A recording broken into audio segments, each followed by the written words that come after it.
Welcome to the another interview at Ink to Script Literary. Today, I'm glad to be joined by Mr. R.L. Greenwood, the author of the children fantasy novel, A Visit to the Kingdom of Camelot. Thanks for being with us today, Mr. Greenwood.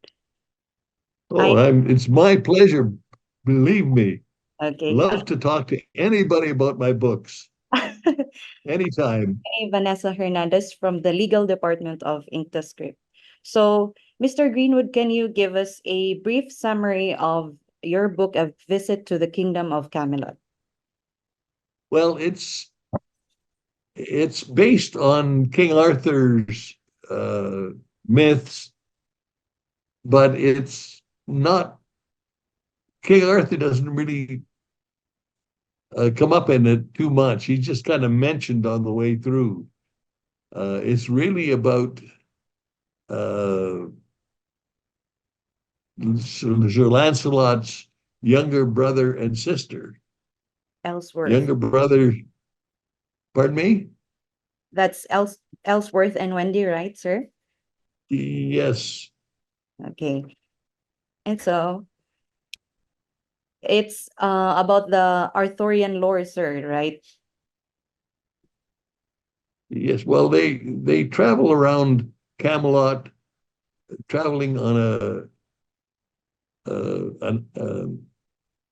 dyna, on A dragon, sir. yeah, dragon and a uh, Unicorn. unicorn. Yes. Wendy rides on a unicorn and burps a lot. Sir burps a lot. He's called Sir burps a lot. He's Lancelot's brother, but he burps a lot, so that's what they call him. Burps a lot. Burps a lot because of his burping. Yes. Okay, so it tells the story of the younger brother and sister of Sir Lancelot. They travel over and around Camelot on a dragon and a unicorn. They travel to other kingdoms and solve problems for King Arthur. Is that right, sir? That's it in a nutshell, yes. Okay, in a nutshell. I think most of us or all of us know how great the story of of Sir Lancelot and King Arthur. Did the concept Well, book came from this, sir? well, it did, but I left out all the violence that's in the original myth. Okay. I don't think that's good for kids. Yeah, yes, Uh, right. uh, and my books are intended for kids 8 to 10 years old. My real purpose is to get kids reading at an early age and enjoying it and wanting to read more. And that's my real sole purpose. Okay. It works. They love it. I've yet to have.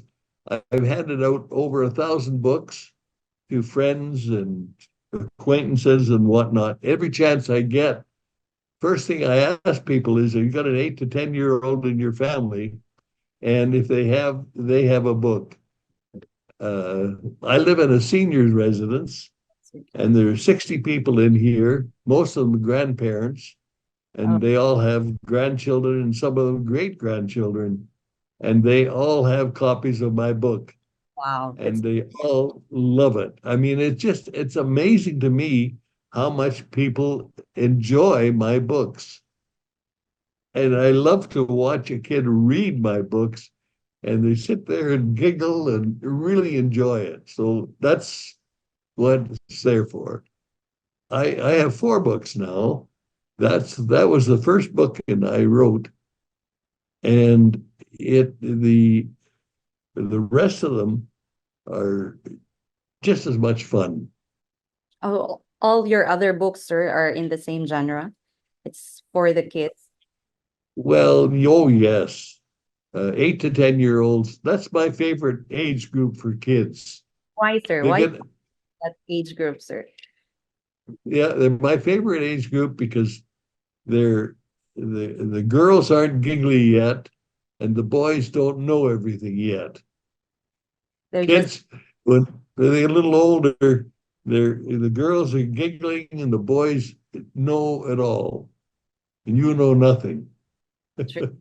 They're open to any imaginations that they have in their mind. Oh, yes, yes. Uh, do you have Eh, grandchildren, sir, that inspired you to write books for them?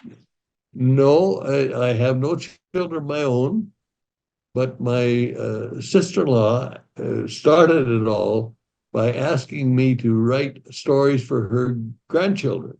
Oh. And I started that. I wrote some, and the kids loved it. So every time they came to visit me, I'd have a new story for them. And I got enough stories together, and I finally put out a book. The reason for It you was, starting to write is really personal because it's for your grandchildren or your sister's grandchildren. yes, yes, that's why I did it, why I got started. She actually badgered me into writing it. Uh, it, it took a little while, but she finally convinced me I should do it. And I did. It was fun. It's been fun. It's been a lot of fun. I believe your book, A Visit to the Kingdom of Camelot, is your first book, right, sir? Yes, So how yes. do you want your readers to feel about your book? Do you want them to be transported to the magical realm of your book? How do you want them? Well, it's all imaginary, so uh, I just want kids to have fun with it. It's just a fun thing, really, for all of us, I hope. And the fact that your the other elders in your community are sharing the book to their grandchildren, it proves that really it's for the kids and the kids are loving it, right, sir? Oh, oh yes. I've yet to have any criticism from anybody of any of my books. Right from there's a second Camelot book, uh, Camelot Revisited, which is an extension of sort of a little different, again, different kind of story.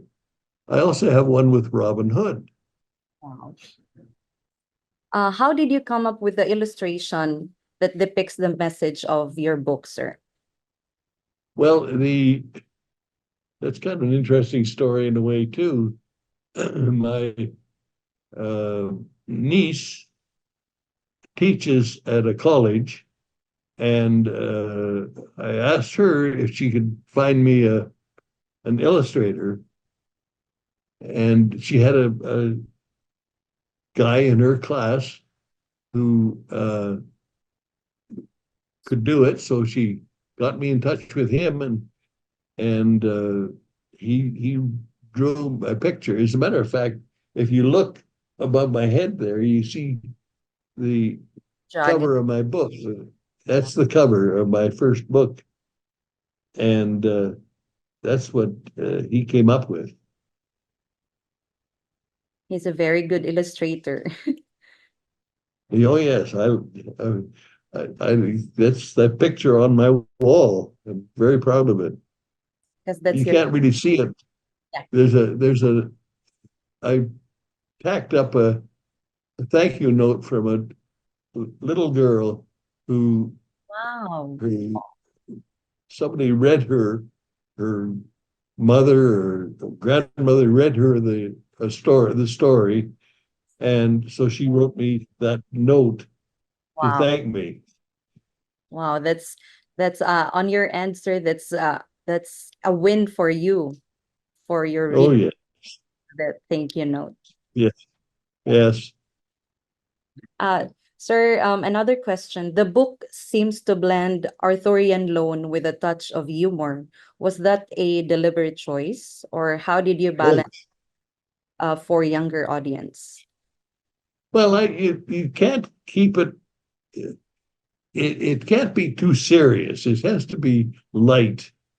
And I've taken, the original myth of King Arthur, is quite violent.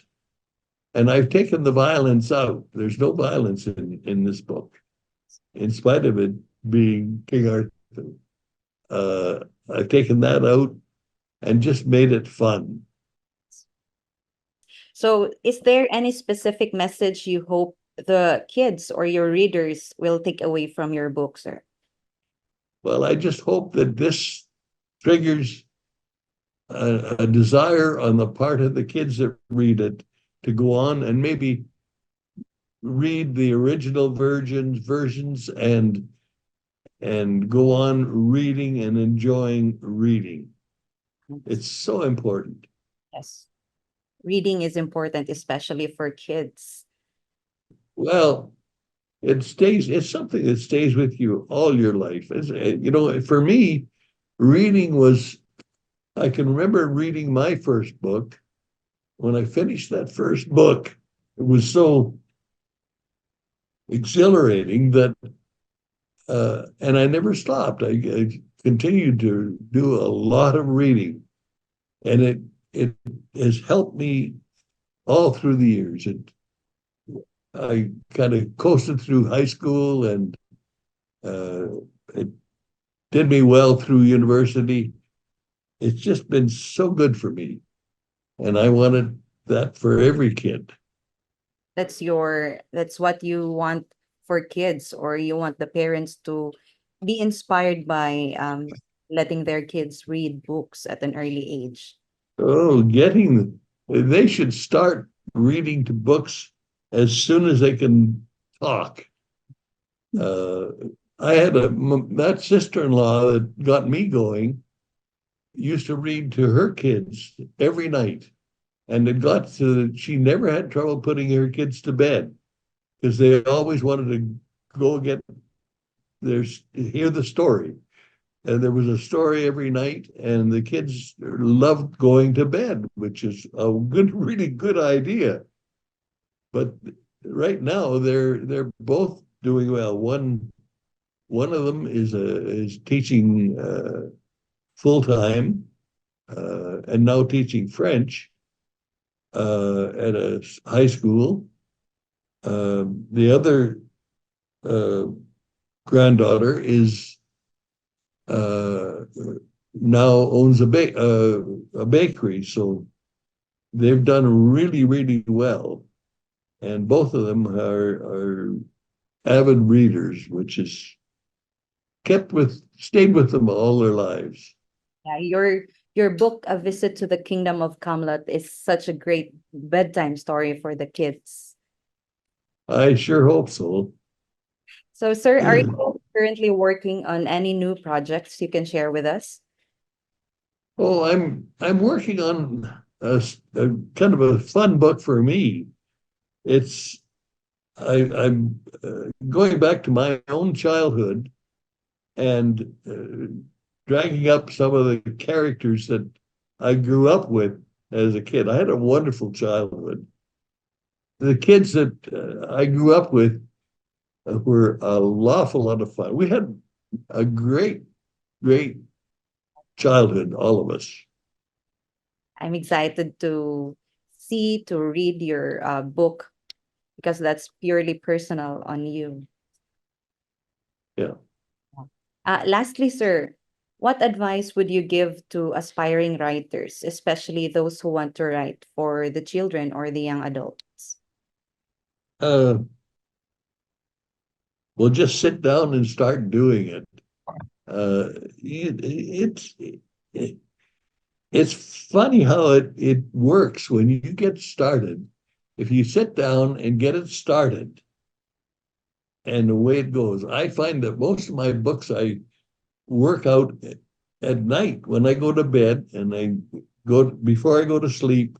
And you get that period where you're waiting to go to sleep, and so I let my mind go. And that's when I come up with some of these crazy ideas that I put in my books. But it works for me. I get up the next morning and make sure I scribble it out, get it on paper, get going with it. And it's just get going. That's the big thing. Yeah, it's just how you start. You have to start now for you to write a book somehow. Yeah, And so, yeah. where can our viewers and readers learn more about you, and where can they purchase your book? Amazon have it, of course. Uh, I would say Amazon probably the best place to go for it. So, is there any final message you want to your readers to know, sir, about you or your book? Well, yeah, if they want to find about all my books, I have a website, bobgreenwoodbooks.com. bobgreenwoodbooks.com. So that's And that website has all four of my books on it. thank you so much for your time, sir. Are there any Okay. lessons you want to share with us? No, that'll do very, very well. Thank you. Thank Thank you. you much. This has been a Righto. conversation. Thank you for sharing your insights and your experiences with us this afternoon, Mr. Greenwood. Thank you very much. So lovely to meet you, and I had a good time. Righto. Thank you very much. Bye bye. Bye.